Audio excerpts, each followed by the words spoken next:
Liver में gall bladder stone हो जाती है। ये जब लास्ट स्टेज पहुंचती है तो आपको पता ही नहीं चलता कब आपको लीवर कैंसर हो गया। मुझे काफी समय से नशे की आदत थी, जिससे मेरे हाथ पैरों में जलन, पेट में जलन, खाने में दिक्कत होती थी। आपको मैंने लाइव वीडियो में दिखाया था कि एक मेरे पेशेंट थे जिनको अल्कोहलिक न्यूरोपैथी की प्रॉब्लम थी। 10-15 दिन मैंने इनका ट्रीटमेंट चलाया। मैंने एक चीज नोटिस की कि कहीं ना कहीं इनको भूख वगैरह कम लग रही थी, तो इनको फिर मैंने लीवर के टेस्ट करवाए कुछ, जैसे लिपिड प्रोफाइल हो गया, LFT हो गया, अल्ट्रासाउंड फॉर होल एब्डोमेन हो गया।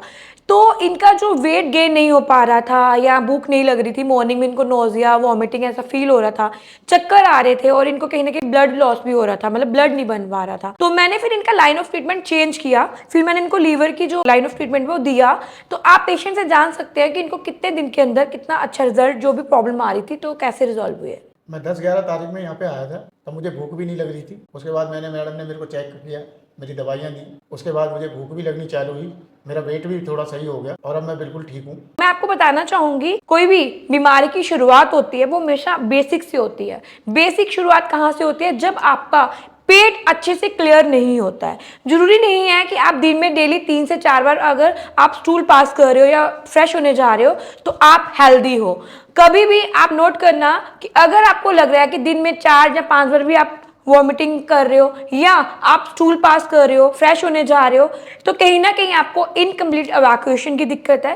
कहीं ना कहीं आपके पेट में भारीपन सा रह रहा है, गैस एसिडिटी इकट्ठी रह रही है, तो इसका मतलब आपको कभी ना कभी इंटेस्टाइनल ऑब्स्ट्रक्शन की प्रॉब्लम है। और सबसे बड़ी बात, कई पेशेंट ऐसे होते हैं कि वो जब भी अपना स्टूल पास करते हैं या फ्रेश अच्छे से नहीं हो पाते, वो जोर लगाते हैं। कभी भी जोर मत लगाइएगा, अगर फीमेल हो या मेल हो, कहीं ना कहीं प्रॉब्लम्स क्रिएट होती है।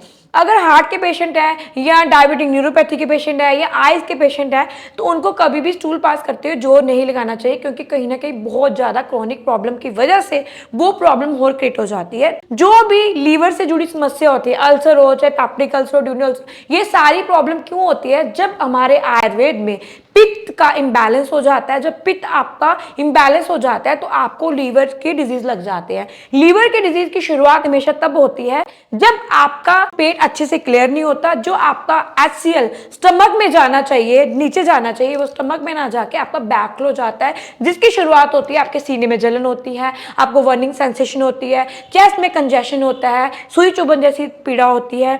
आप पानी भी पीते हो तो भी आपको जलन होती है। तो इन सिम्टम्स को आप नॉर्मली मत लीजिए, तो आपको क्या होता है? फैटी लीवर की प्रॉब्लम आती है। फैटी लीवर के ग्रेड 2 तक तो नॉर्मल होता है, लेकिन 3rd ग्रेड पे जैसे ही आता है तो आपको हेपेटोमेगालाई या इनफिल्ट्रेशन ऑफ लीवर, स्प्लीनोमेगालाई, पैंक्राइटिस, लीवर में गॉल ब्लैडर स्टोन हो जाती है। ये जब लास्ट स्टेज पहुंचती है तो आपको पता ही नहीं चलता कब आपको लीवर कैंसर हो गया या कब आपको लीवर सिरोसिस हो गया, जिसकी वजह से लोग इसके लिए इतने पैसे खर्च करते हैं, फिर भी इसका इलाज नहीं मिलता, क्योंकि आपने छोटी छोटी चीज़ों को जो है इग्नोर किया। ये इग्नोर की हुई चीज़ें ही आगे चलकर बहुत बड़ी समस्या बन जाती है। और जब तक पेशेंट को पता चलता है कि उसको लीवर कैंसर है, तब तक बहुत देर हो जाती है, क्योंकि लीवर कैंसर जो होता है बहुत जल्दी से फैलता है। तो आयुर्वेद हमेशा रूट काज पे काम करता है। जो आपके टॉक्सिन्स होते हैं वो उसको एक्सपेल्ड आउट करता है, मतलब कि वो बाहर निकलता है, चाहे वो वॉमिटिंग के थ्रू निकाले, चाहे वो विरेचन के थ्रू निकाले, चाहे वो स्टूल के थ्रू निकाले, चाहे वो स्पैटिंग के थ्रू निकाले,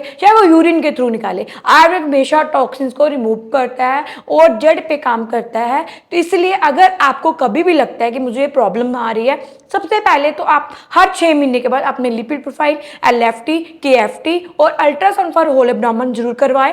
और सबसे पहली जरूरी बात है, जिन भी पेशेंट को लगता है उनको एसिडिटी रहती है या लीवर से जुड़ी समस्या रहती है, कभी भी चाय, कॉफी, अल्कोहल, स्मोकिंग या spicy oily food, non veg का इस्तेमाल ना करें। जितना हो सके आप इन चीज़ों से बच के रहे। हो सके तो जिन भी पेशेंट को लीवर की समस्या, एसिडिटी रहती है, तो कहीं ना कहीं इसके पीछे स्ट्रेस भी कारण है।